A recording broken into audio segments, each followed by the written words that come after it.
Welcome to Rick Snider's Washington on YouTube, where you get the whole story. So please like, share, subscribe, comment, and hit the thanks button. Well, Washington Commanders receiver Terry McLaren said, this is all this losing was hard to wrap his mind around it. And I kind of agree with him at times. You look at this team and go, how is this team 4-8? I really thought they could be 8-4 at this point, and then face the strongest part of their schedule coming up and finish around 9 or wins, maybe a 10. And you look back at it now and go, wow, they could have won several games, and they could be in that position. Instead, they lost them all.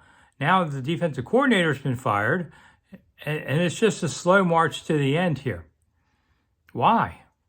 Well, I do think it was a poor coaching job by Del Rio, and also poor performance by his players. I mean, you can call plays, but these guys got to go do them. I think the defensive line is way underperformed, and the two left still are not playing as well as they should, and now they don't even have depth there. Offensive line didn't hold up nearly as much as they had hoped, which was just okay, and they've gotten a little better, but, I think when you had Sam Howell coming in, you were relying on Howell to be the savior of his franchise, and he played one game entering a year. It's an awful lot to ask. And it proved to be an awful lot to ask. I think Howell's had a solid season, but he's not Brady.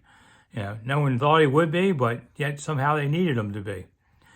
This team is just in a free fall. It's not going to pull itself out. They'll be lucky to win another game probably. And then everyone here will leave and they'll start over again. And how many times have we seen this happen in the last 30 years? Oh, about a half dozen. Every time they get to be halfway decent, they'd fall apart.